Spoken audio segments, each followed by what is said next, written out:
Well, today was the big day. The mast went on the boat, and last night the boat went in the water. So we're going to share all that with you on today's podcast. All together.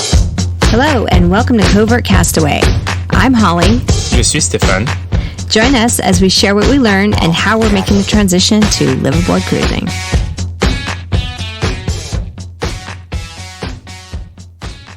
So it's cool to see you in person. Hey. Hey, hello. I flew in last night. I'm a little hopped up on cold meds. Coffee. Well, between the coffee and the cold meds, I don't know if I can put together a coherent sentence here today on the podcast, but we'll try. Yeah. So it's so good to see you. Yeah, so good to see you. It's been a long time. Finally reunited. I know. It's been a whirlwind, just day and a half getting here and being able to see the boat in the water. So cool. Yeah, it's kind of funny because the timing, the boat was supposed to be in the water. It was so bizarre, yeah. A couple of weeks ago, a little bit more. But they kept working on it in the yard, which is totally fine. And because the delivery date hasn't changed, which is important to us. But initially, the boat would have been splashed a long time ago. It was like 2 weeks ago or then something. Then it got delayed, like and it was like the same day. So we were like, "Oh, can you the guys same day like as my wait? flight, Holly lands at like 2:40. Can we do like the splash at 3:15?" Well, what's so funny is they were like, "Yeah, it's going to go in the water on the 20th, which is when my flight lands." And I'm like, "Yeah, right." They've already put it off like 2 weeks already, but the delivery date hasn't changed. So, So then I was thinking, oh, it's French time, it'll happen at like 4 p.m. because they said it would happen that day. But nope, they were chop right on time. Well, and that was interesting because they do this in the morning. But the crane comes from another city nearby. And suddenly on the way, like there's a mechanical issue. So it's like, oh, now with the crane? With the crane. So now we're waiting. So I'm like, oh, if it's delayed enough, yeah, it might work out. But then my flight was delayed too, so that was that. And then the crane came, but it's lunchtime. And then I was like, oh, okay, I need to go pick up Holly. And somebody out of Outre-mer was like, Jimmy, thank you. It was like super nice. He said, I can take pictures and videos. Yeah. So it's like, perfect. So I'm driving to the airport, send you a text message, and you're like, oh, the flight is delayed. Oh, I'm like, okay, turn around. Because now... Because I wasn't sure you were going to pick me up. I thought I was going to take Uber or something. Because you were going to be with the boat. Yeah. I don't know. We were playing it by ear. So suddenly I'm like, oh, let me turn around because the crane is here. And it totally worked out. I was able to film this and then leave right away. And then pick you up, and so you look like an airline pilot with that headset on. Yeah, you got some I got some really cool podcast equipment here. This is a PodTrack P4 Zoom recorder, and we got these like fancy headsets with the mics. It's so much better than that one microphone we were sharing. Yeah, we had to talk. You had to like talk 5 inches from each other's face. Yeah, anyways, and here we're on the couch, and I know it's cool. With this fancy stuff. What I'm excited about is it's portable, and we can take it like around the boat, or like if we want to go on a hike or something. So yeah, it's cool. We're hoping to share more with our listeners. Thank you. So and then I see this device has like 4 input. So here's the deal: if you come on our boat, we'll plug the other 2 inputs, and that means you'll have to answer questions about it's actually your boat life and experience, yeah, and then to share on the podcast. So that's it's even more than that, because I think you can jury rig it to be able to also take the wireless receiver. Okay. And so that would be 2 or however many you want to connect to it. Anyway, enough about the equipment. So let's talk about the boat. So the mast went up today, which was so cool to watch. That mast is huge. It's badass. Yeah, it's pretty cool. It's like when you buy a carbon mast, you're like, oh, that's a lot of money. Know. But that saves a lot of weight, and that saves a lot of weight. How much weight again was it? I don't remember. Big, a lot. Like 150 kilos, right? In my mind, it's 160, but something like that. Yeah, don't quote me on this. But it is definitely a major, major plus. Like if you divide the weight saving by the price of the mast, or the price of the mast divided by Yes, you can. It's a Okay. logical calculation. You say, okay, it costs X, it saves Y kilos, and then you're like, okay, you save this much, Yeah. per kilo. Like you pay this much per kilo you save. So, but overall, it's a big ticket item. But when it's on the ground. Well, not on the ground. It's like on the On the stuff. sawhorses or But whatever. when you're like walking next to to it, you're like, oh yeah, It looks it's really good. badass. And, it was really cool. And then they put it on the boat. And then it just, well, first of all, because we walked by it last night to just see the boat in the water, because I hadn't seen it yet. And it looked so sad. It was like this pretty boat, but it didn't have a mast or anything, and it was sort of like half of a boat. It was like a yacht. It's like a motor yacht. And then the mast went on it, and it just looks so joyful, Yeah, I mean, it starts there. There is also the front net that's around the bowsprit that is not there. That's going to also change a little bit of the look. But yeah, once you put the mast and with the new colors, the new Awen colors, I must say we were walking by going back from the supermarket, and that's a cool thing about Outremer catamarans. They all have like stickers and some kind of a design at the top. So at the top of the mast. Yeah, so you can see your own boat. Yeah, if from you're really like far in away. Anchorage, you're like, oh, where are we? You can see your boat. Yeah. But then you can see where other Outremers are. And so when you have like the new colors, do we reveal the new colors? Yeah, I think people who maybe follow us on social media would know we decided to go with a new logo, and it's going to take me, I think, a week or two to get that all updated on everything. But we new logo, and then we have it's like a racing green color kind of. And so the mast is black with the stripes on the mast, the green stripes, and then the logo is Awen, and then it's got like 3 little lines. So there's a little bit of a connection between the top. But we won't reveal the big surprise. Yeah, we'll have to do really the big final reveal. Branding. Yeah, will have to be later. At sea, yeah, with a drone. I suppose we'll have that because we do that. It's good to probably share what's coming up next. So next week we'll actually have that because we'll do the sea trial. Wait. So first, let me see. Since I was talking about drone, it was pretty funny. So first, like Mathieu Outremer, like he's the drone guy. So I was like, oh, Mathieu, like, because we have an old drone, but like I used it like 4 times in 4 years. So every time you have to spend like a week. It's still new to you. Well, even though it's old, because I bought it for you for your birthday a long time ago. And then you forget, and then you have to relearn, and you forget. So it's like, I was like, oh, it's easier if Mathieu is available. But then he's on vacation, so that forced me. Oh, you were going to have Matthew do the drone? I had asked him, pictures? if you're there, like, because he's like pro at it. So to put the boat in the water, yeah. So I was like, okay, now I have a good incentive to kind of re-update everything, recalibrate everything. So the other afternoon, I go outside the apartment, and I'm like, so first I take off just like a meter. Wait, right out here? It's right outside. With all these condos. So with the trees. So let's back up. So just let me describe the scene. So Le Grand Mott is, how would you describe it? It's like a vacation-y kind of place. Oh, yeah. Where everybody comes during the summer holidays and brings their grandkids and their kids, kind of. It's like over 100 and something people during the summer, and during the winter, it's 8,000. Yeah, it's beautiful, and the beaches are amazing for sure. Lots of wind, but it was all kind of built in like the 60s or 70s or something. 70s, I think. Yeah. 70s. So all of these condominiums are very 70s. On the outside. The insides are all updated and everything like that. So they all have balconies, and people sit out on the balconies on these condos. Yeah? Well, I need to test my drone.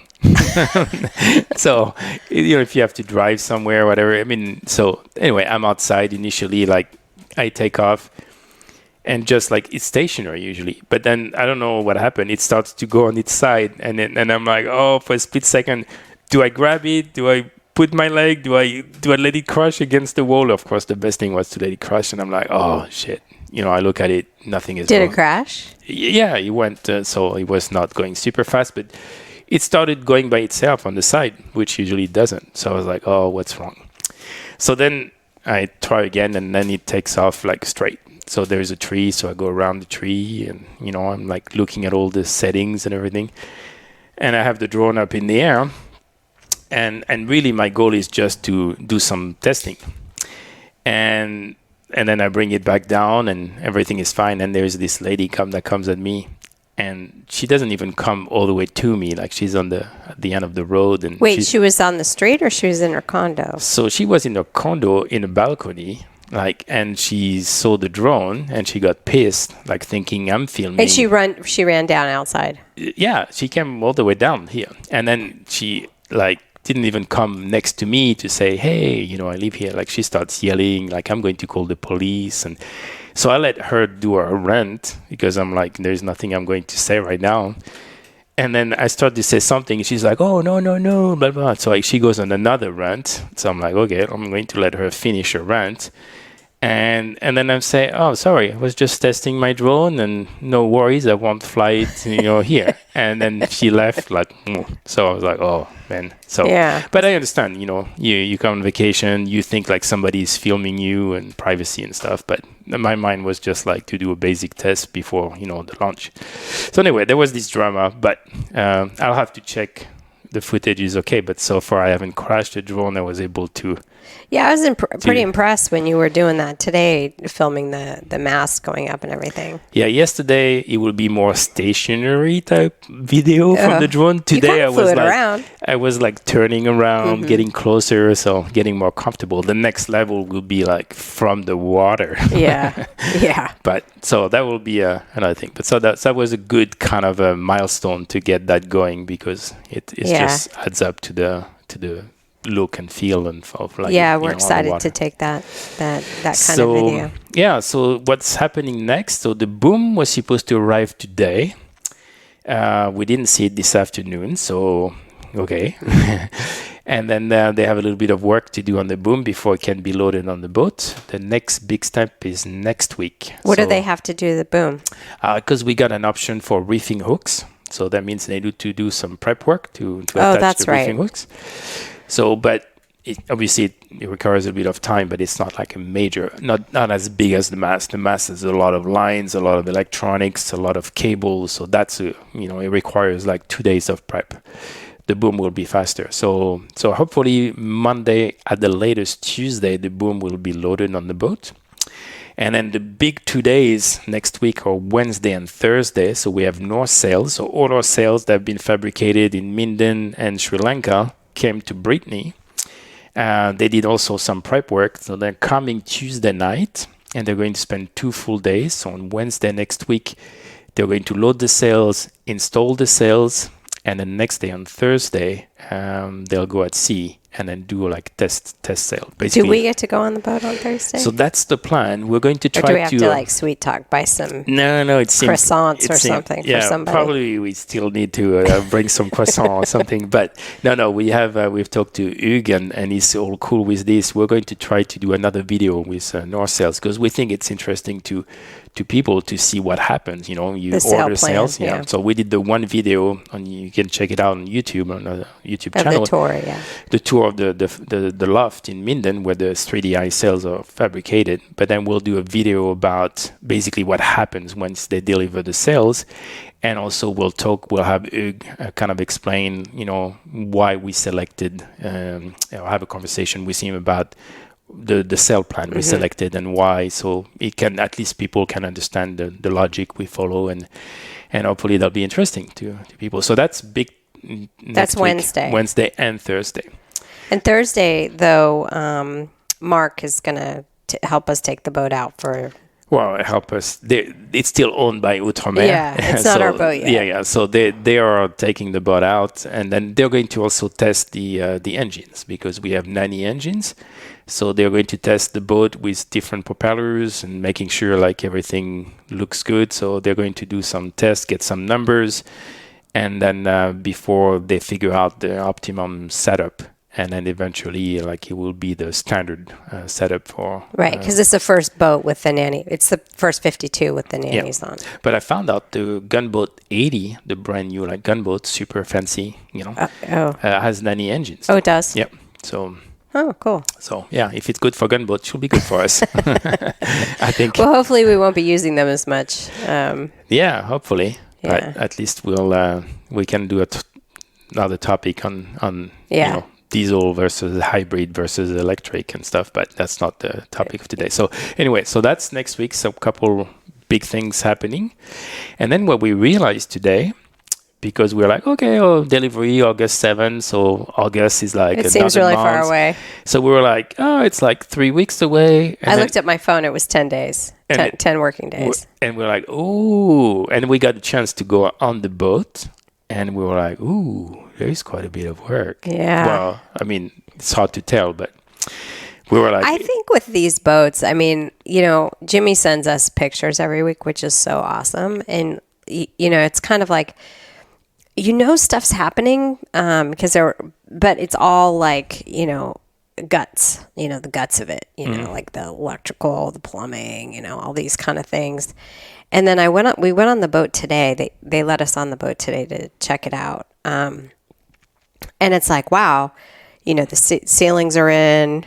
The floor, they took the lining off the floor so you can see what the floors look like. That was the first time. That was the first time we had seen like the finishes. All the cushions are not installed yet. They're all in their plastic bags and stuff, but it's like, it has cushions. And so it's starting to look like it. So I kind of feel like the next 2 weeks, I mean, I'm certain they have big stuff to do, but it seems like it's pretty close. Like I can start to visualize now. I mean, at first I was like, oh no, there's only 2 weeks left. And then I was like, I can actually see how this could probably go quick at the end. Yeah.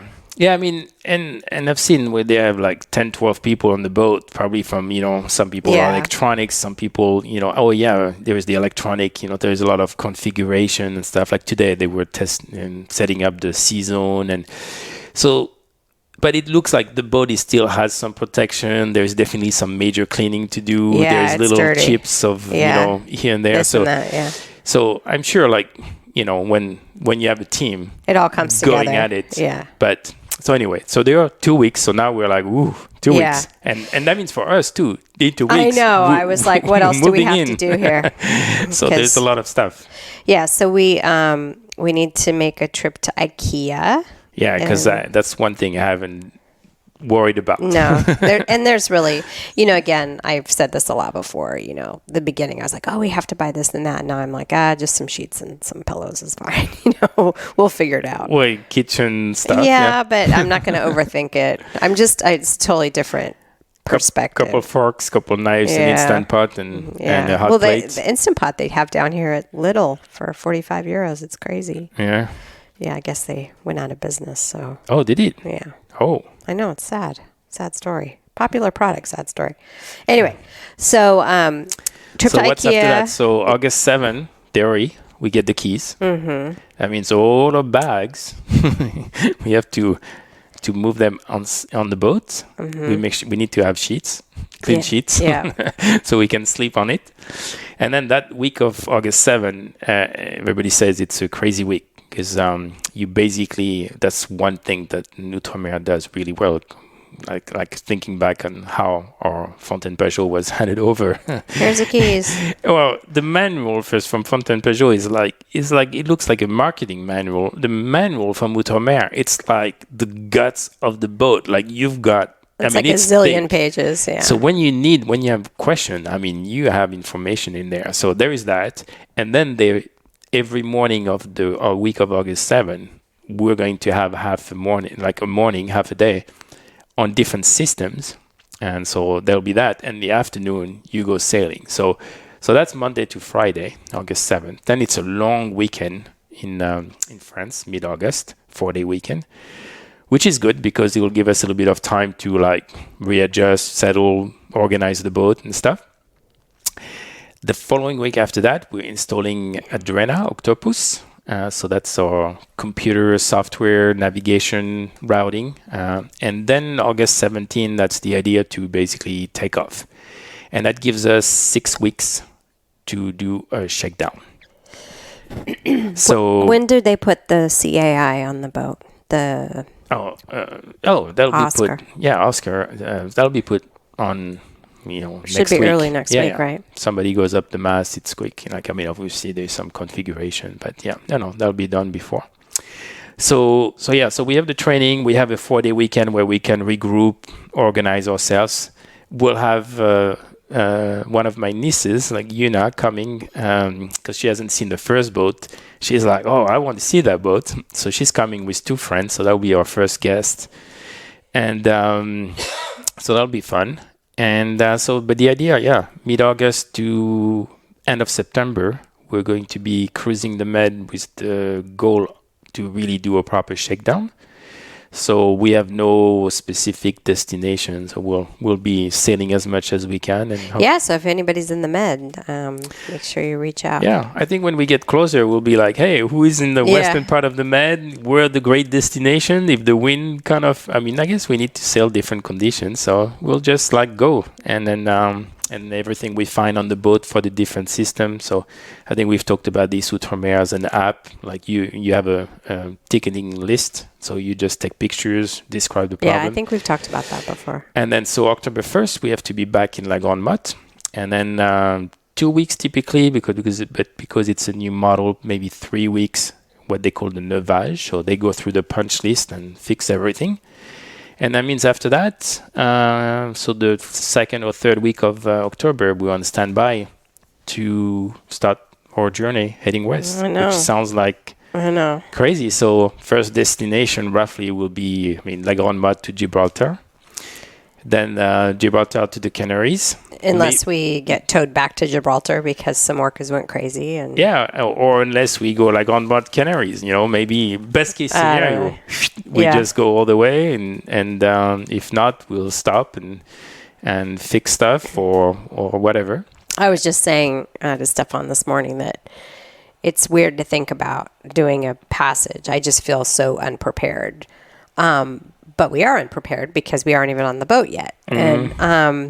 And I think once we start sailing the boat more, getting more comfortable with the boat, it'll become obvious. And it feels like this because we're not on our boat, and but also we have to recognize during the last year and a half we've done a lot of time on Outre-mer boats. So of course, the 52 is slightly different than the 51, 55, but the systems remain the same. So I think we'll realize the ramping up. No, it's less. I feel more prepared and trained, certainly, sailing the boat, because we took all the training classes, and I was on boats a lot in the last year.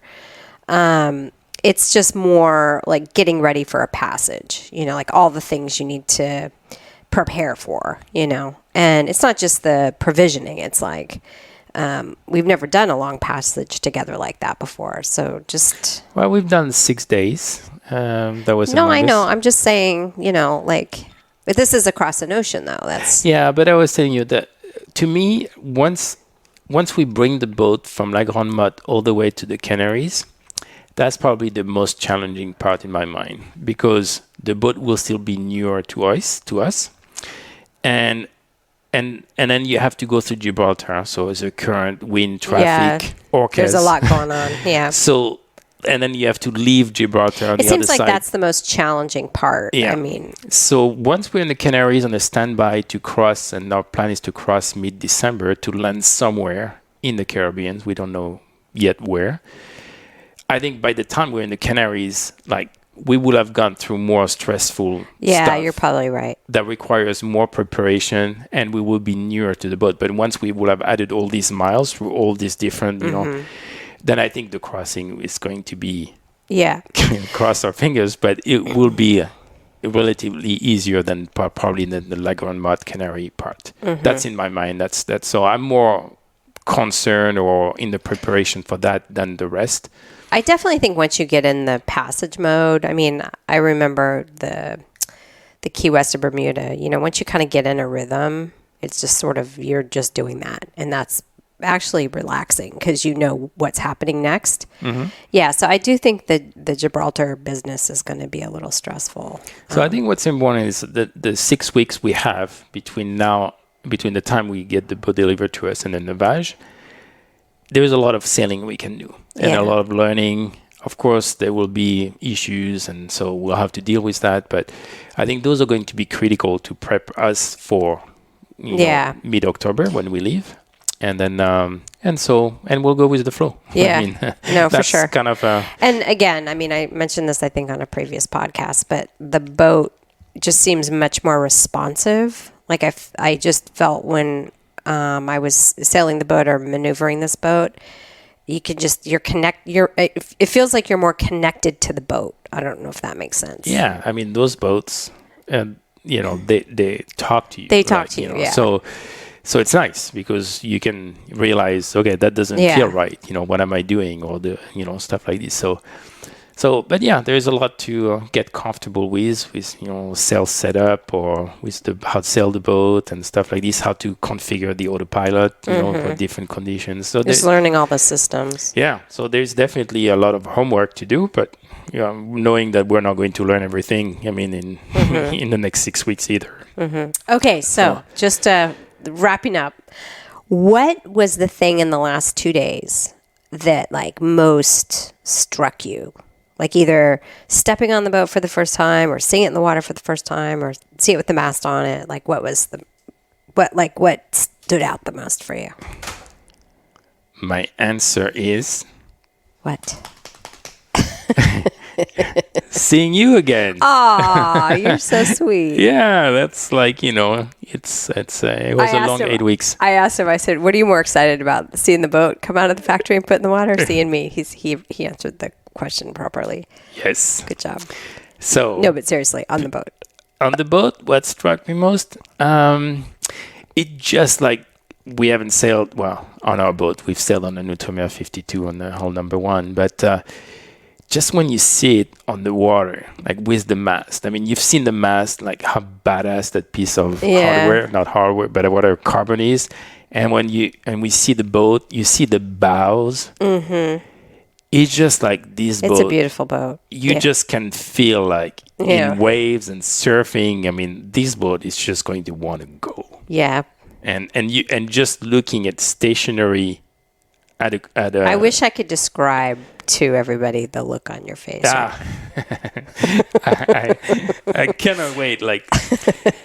I think the last... Just calm down there, bro. The last surfing... So excited to sail this boat. Offshore goes back to my last race to Hawaii in 2008. We're not racing. I'm talking about surfing, that feeling that is I don't think you've experienced that because you haven't sailed in a performance type boat. Well, I have, out here. No, but the swell of the ocean. The swell. Yeah, when you catch those waves and you just play with the boat and just accelerate and catch the next wave for hours and days and nights. This is to me, is people love skiing and stuff, but I'm they haven't surfed on waves in the ocean. It's so much better because when you're skiing in 15 minutes you're going to have to go back up. The other one never ends. It goes and goes. That's to me that this is the one thing it's in my head, but it's from 15 years ago. Mm-hmm. That's the thing. I want to be surfing on this boat, and I know it does because I've talked to people. And you look at it and you're oh yes, it's going to go.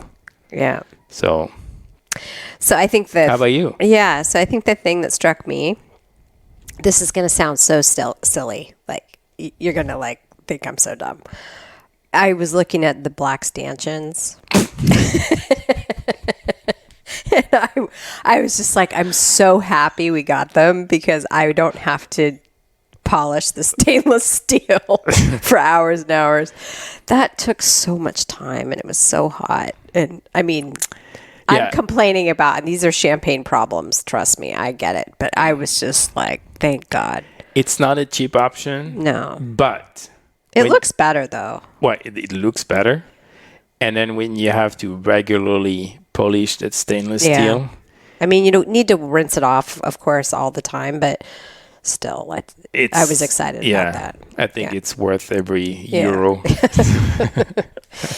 Anyway. And the look, it's priceless. we have so much to share in the next couple weeks, and even beyond that, but certainly in the next couple weeks. We also, on a podcast coming up, we've got the final invoice, and we're taking a look at sharing with people not actual prices but percentages, like in per category, and within each category, like what are the options and what are the top 2 or 3, so people have a sense of what we selected and like the cost. So where are the big ticket items per category and overall, and then we'll talk. We're currently like reviewing quotes from different insurances. We can share some early pricing.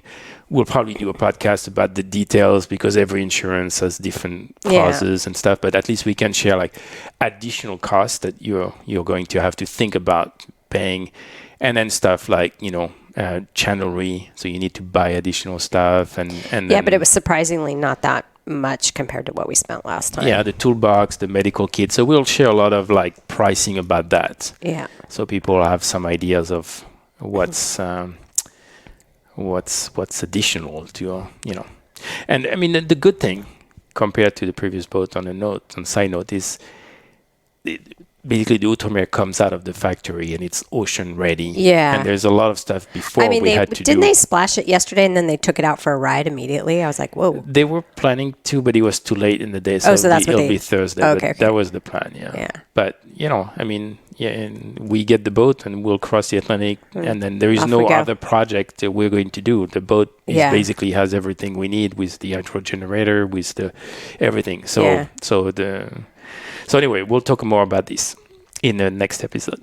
Cool. So again, make sure you shoot us a note if you have topics we want to cover. And I should start with this because people might drop from the podcast, but don't drop yet. Yeah. Stefan has something to say. There's something I said because we want more people to discover the podcast, because when they discover the podcast, they contact us and ask all kinds of questions, which we love. Well, that, and plus they kind of like, oh, I didn't know about your podcast. So the best way to help other cruisers to discover the podcast, if you find some value in it, is to give us a rating on whatever podcast platform you use. And cool. And so that's a good way to... If you like it. If you don't like it, send us an email at sailingawen@gmail.com. No, don't send us an email. No. We do. We want to improve, and we want to cover topics people care about. You can send an email if you don't like it, and how it could be better. That's what I mean. But we don't need the criticism. No. Positive criticism, we want to take it. No, what we'd love is to hear from people, like what questions you have or what topics you want to cover. Because sometimes we think, oh, that's not going to be interesting to people, and then some things that maybe we don't think are interesting. So it'd be helpful. Anyway, fair winds for now. Bon.